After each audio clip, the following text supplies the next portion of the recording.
नमस्कार, एडवेटेज में आपका बहुत बहुत स्वागत है। आज बहुत ही इम्पोर्टेंट क्वेश्चन है जो कि आपके लिए बहुत हेल्पफुल होने वाला है। अगर आप बिहार से बिलोंग करते हैं तो आप बिहार की काउंसलिंग में पार्टिसिपेट करना चाहते हैं। उससे पहले कुछ सीन ऐसा है कि हमारे पास अवेलेबल है ऑल इंडिया कोटा की काउंसलिंग जो अभी चल रही है, हमारे AIQ की काउंसलिंग चल रही है। अब पंगा क्या हो रहा है कि हमारे बिहार की काउंसलिंग जो है वो लेट है, हमारे बिहार वाली काउंसलिंग जो है वो लेट है।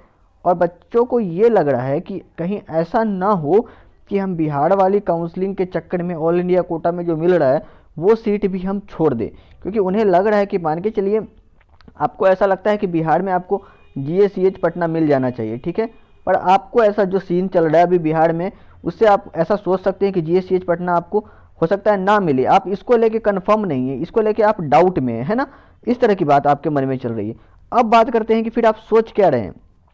जो बच्चे सोच रहे हैं कि ये सोच रहे हैं कि आपका जो पहला राउंड हो रहा है और जो आपका दूसरा राउंड हो रहा है ऑल इंडिया कोटा में, इसकी बात हम लोग कर रहे हैं। पहला और दूसरा राउंड जो आपका चल रहा है, इस दोनों में से किसी में अगर आपको कोई कॉलेज अलॉट होती है, मान के चलिए GACH से कुछ लो की कॉलेज अलॉट होती है, ठीक है, रैंक की बात कर रहे हैं, लो रैंक के किसी कॉलेज की अलॉट होती है, या फिर कोई इससे लो कोर्स आपको होता है अलॉट जो आपको नहीं चाहिए, आपको ऐसा लगता है, मान के चलिए आपको लगता है BAMS बेहतर है पर आपको BHMS अलॉट हो जाता है। दूसरा सीन क्या है, आपको GACH से कोई अच्छा कॉलेज अलॉट होता है, GACH से बढ़िया कॉलेज अलॉट होता है जो आपको चाहिए। अब समझिएगा बात को, ये सभी चीज़ें जब होती हैं तब आपके साथ क्या क्या हो सकता है, थोड़ा सा बात समझ लीजिएगा। ऐसा हो सकता है कि आपको अच्छी कॉलेज मिली तो आप ले लेंगे, आप इसके चक्कर में नहीं रहेंगे, आप किसके GACH के चक्कर में नहीं रहेंगे, क्योंकि आपको बढ़िया मिला आपने ले लिया। दूसरे राउंड में भी बढ़िया मिला तो भी आपने GACH को छोड़ दिया कि चलो भाई ये तो बढ़िया मिल रही है, हम अलॉट करवा लेते हैं। तो यहाँ आपका सक्सेसफुल हो गया, आपको GACH के चक्कर में नहीं रहना। अब क्या है कि आपको लगता है GACH मिल सकता है और यहाँ पे आपको ये कॉलेज मिल रही है जो कि GACH से कम रैंक वाली है, कम बढ़िया है, या फिर आपको जो कोर्स नहीं चाहिए वो मिल रहा है, आपको BAMS चाहिए GACH पटना, आप उम्मीद में है कि आपको बिहार से मिल जाएगी। तो आप सोच रहे हैं कि यहाँ हम क्या कर ले, एडमिशन ले लें, ठीक है। और एडमिशन लेने के बाद हम वेट करें बिहार के काउंसलिंग की, ठीक है।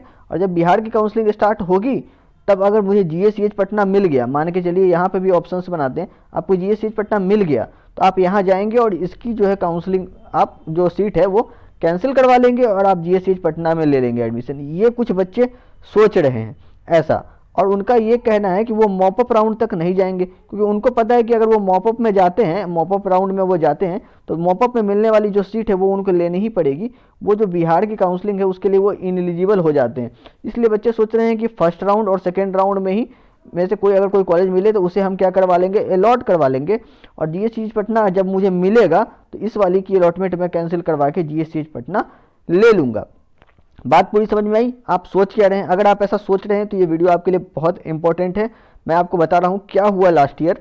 आप देखिए, इस पॉइंट को आपको पढ़ना है, इस पॉइंट को, ठीक है, जिस पे मैंने अभी टिक किया, मैं पढ़ रहा हूँ। देखिए, those candidate who are admitted in any institution of India up to completion of AA CCC round 2 are not eligible. आप फिर से इसको मार्क कीजिए, आर नॉट एलिजिबल, दिख रहा है आपको, नॉट एलिजिबल, ध्यान से पढ़ लीजिए, not eligible for this counselling, so such candidate are advise not to apply in this counselling. ये देख लीजिए, UG मैक 2020 यानी पिछले साल का है, ये BCEC बोर्ड का ही है।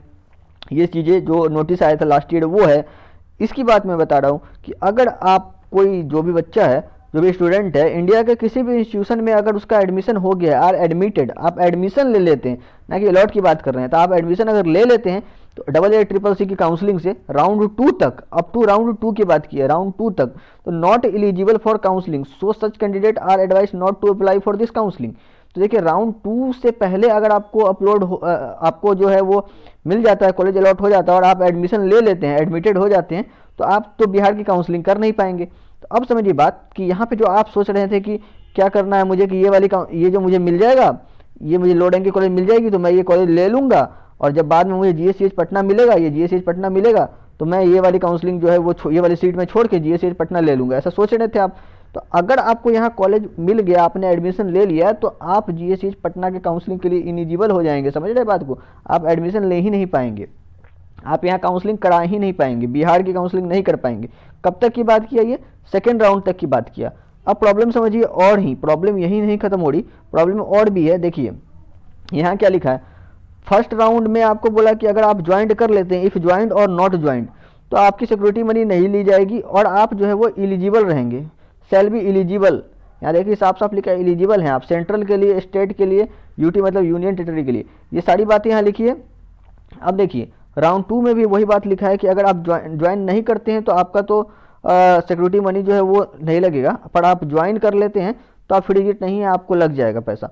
अब ये इंपॉर्टेंट नहीं था पैसा हमारे लिए, हम ये भी सोच रहे हैं कि हमारा पैसा चला भी जाए 10,000 तो भी कोई बात नहीं, सीट नहीं जानी चाहिए। तो ये देखिए ये बोल रहा है आपको कि further candidate joint exiting resign the allotted seat 3 day prior to commencement of third round also eligible for further counselling central and state. यानी कि ये जो बातें यहाँ चल रही है वो सेंट्रल और स्टेट के लिए आपको एलिजिबल बताया, यहाँ भी सेंट्रल और स्टेट के लिए एलिजिबल बताया। अगर आप 3 दिन पहले छोड़ देते हैं थर्ड राउंड के स्टार्ट होने से, 3 day prior to third round, यानी मॉपअप स्टार्ट होने से 3 दिन पहले आप सीट छोड़ देते हैं तो भी आपको एलिजिबल बोला इन दोनों केस में। यानी कि AA CCC तो कह रहा है कि आप फर्स्ट राउंड और सेकेंड राउंड में कोई कॉलेज आपको अलॉट होती है, इसके बाद भी आप मतलब अगर ज्वाइन कर लेते हैं, candidate shall be eligible for further counselling, आप एलिजिबल हैं, यहाँ भी बोल रहा है एलिजिबल हैं। बट बिहार वाली जो नोटिस आई थी लास्ट ईयर के अकॉर्डिंग हम देखें अगर उसको, तो उसमें तो उसने साफ साफ मना कर दिया, are not eligible for this counselling. तो पहला और दूसरा राउंड में अगर आप सीट अलॉट करवा लेते हैं तो भले AA CCC कह रहा है एलिजिबल है, पर यहाँ आपको काउंसलिंग में पार्टिसिपेट ही नहीं करने दिया जाएगा, तो आप फंस जाएंगे। यानी कि अब पूरी बात समझ लीजिए, आपके पास क्या क्या ऑप्शन बच रहा है। आपके पास एक ही ऑप्शन बचता है, वो ऑप्शन क्या है कि आप ऑल इंडिया कोटा में एडमिशन नहीं लें। अगर आप कोई कॉलेज एडमिशन ले लेते हैं ऑल इंडिया कोटा में तो आप बिहार के लिए इनिजिबल हो जाएंगे। ऐसा आप नहीं कर सकते कि आप बिहार की काउंसलिंग में पार्टिसिपेट भी करें और यहाँ ऑल इंडिया कोटा में भी आपको कॉलेज मिल जाए और बिहार में भी पार्टिसिपेट कर ले, ये नहीं होता है। समझ में आ रही बात क्या? आपको यहाँ कॉलेज नहीं मिलेगा तभी आप यहाँ ज्वाइन कर सकते हैं, चाहे वो फर्स्ट राउंड हो, चाहे वो सेकेंड राउंड हो, चाहे वो मॉपअप राउंड हो, कोई भी राउंड हो। आप समझ रहे हैं बात को? इन दोनों राउंड में तो ऑल इंडिया कोटा वाला कह रहा है कि सीट मिलने के बाद भी आप बिहार में कर सकते हैं, पर खुद बिहार वाला कह रहा है नहीं, ये नहीं कर सकते हैं। ये लास्ट ईयर ऐसा किया। और मॉपअप में तो दोनों ही कह रहा है, ऑल इंडिया कोटा भी कह रहा है कि आपको जो कॉलेज मिल गया वही आपको रखना पड़ेगा, और बिहार में तो फिर आप कर ही नहीं सकते क्योंकि वहीं से इनिजिबल आपको कर दिया कि आप इनिजिबिलिटी हो गई आपकी, आप नहीं कर सकते ज्वाइन। इस तरह की बात है। इन सारी बातों को समझते हुए आप ध्यान रखें कि अगर आपको ऑल इंडिया कोटा से जो कॉलेज मिला है उस कॉलेज में आपको जाना है, ऑल इंडिया कोटा से मिले हुए कॉलेज में अगर आपको कंटिन्यू करना है तो आप उसमें एडमिशन लीजिए और कंटिन्यू कीजिए, ठीक है। और अगर आपको बिहार के लिए रिस्क लेना है कि आपको बिहार में एडमिशन लेना है, फिर यहाँ आप एडमिशन मत लीजिए और आप बिहार के लिए काउंसलिंग करवाइए। ये दोनों बात है, दोनों एक साथ नहीं हो सकता कि आप यहाँ भी कॉलेज ले लीजिए और यहाँ भी आप कॉलेज ले लीजिए, बाद में इस कॉलेज को छोड़िए, ये पॉसिबल नहीं है। यहाँ छोड़ के ही आपको यहाँ कॉलेज मिलने वाला है, इस तरह की बात है। तो ये आपको रिस्क लेना ही पड़ेगा, ये बात मैं आपको पहले से आगाह कर दे रहा हूँ।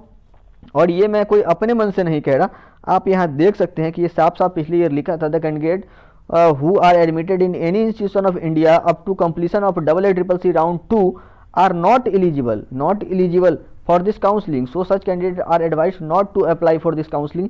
मैंने दोबारा ये लाइन को पढ़ दिया है, ये सारी चीज़ें आप देख सकते हैं, समझ सकते हैं। इसके बाद ही, इन सभी बातों को समझने के बाद ही आप जो है बिहार की काउंसलिंग में पार्टिसिपेट करें। ये बात बहुत सारे बच्चों का डाउट था, ये मैंने क्लियर कर दिया है। सोच समझ के कॉलेज अलॉट करवाएं ऑल इंडिया कोटा में, और वहाँ एडमिशन तो आप बिल्कुल सोच समझ के ले। एडमिशन लेने के बाद हो सकता है आप बिहार की काउंसलिंग के लिए एलिजिबल ना रहें, क्योंकि बिहार कहेगा कि जब आपने वहाँ एडमिशन ले लिया है दूसरे राज्य में, दूसरे स्टेट में, कहीं भी आपने ऑल इंडिया कोटा से एडमिशन ले लिया, तो फिर आप दोबारा यहाँ काउंसलिंग क्यों करवा रहे हैं? बिहार वाला आपको काउंसलिंग नहीं करने देगा।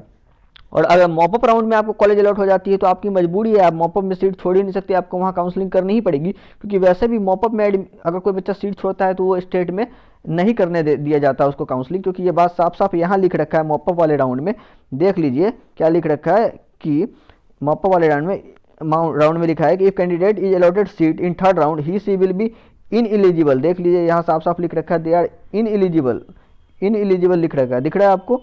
इनएलिजिबल बता दिया फॉर फर्दर काउंसलिंग के लिए इनएलिजिबल है। कौन सा फर्दर काउंसलिंग, ये भी बता दिया आपको। सेंट्रल वाला भी नहीं कर सकते, स्टेट वाला भी नहीं कर सकते, दोनों काउंसलिंग के लिए आपको इनएलिजिबल बता दिया गया। तो मॉपअप में तो आप वैसे ही गए, इस तरह की बात है। तो बिल्कुल सोच समझ के आप सारी बातें करें, इस तरह की चीज़ें। धन्यवाद। वीडियो अच्छी लगी हो तो वीडियो को लाइक करें। और देखिए एक बहुत ही इंपॉर्टेंट बात आपको कह रहा हूँ कि जो हमारे सब्सक्राइबर्स हैं उनकी मैं देख रहा हूँ कि मेरे जो वीडियोज़ की व्यू हैं वो नॉन सब्सक्राइबर्स से ज़्यादा आ रहे हैं। आप मेरे वीडियो देख तो रहे हैं पर आप वीडियो को सब्सक्राइब नहीं कर रहे हैं। ये अगर आपको कोई प्रॉब्लम हो रही है, कुछ ऐसा डाउट लग रहा है तो आप मुझे ज़रूर बताएं कमेंट करके, और आप चैनल पे नए तो सब्सक्राइब जरूर करें। मैं हमेशा नहीं कहता हूँ सब्सक्राइब करने के लिए, बट जिस तरह से व्यू आ रहे हैं उस हिसाब से आपके सब्सक्रिप्शन नहीं आ रहे हैं। प्लीज़ चैनल को सब्सक्राइब कीजिए, और जो भी अपडेट होता है, जो भी आपके लिए यूजफुल इन्फॉर्मेशन होती है, मैं यहाँ ज़रूर पुट करता हूँ। तो सो आपसे ही मुझे क्या मिलता है, मोटिवेशन मिलता है। आप सब्सक्राइब करेंगे, वीडियो पे अच्छे व्यू आएंगे तो मुझे भी अच्छा लगेगा आपके लिए वर्क करने में, मेहनत करने में, इस तरह की जो वीडियोज़ है वो अपलोड करने में। तो सो प्लीज़ चैनल पे आप नए हैं तो सब्सक्राइब कीजिए और शेयर कर दीजिए अपने दोस्तों के बीच में। Thank you.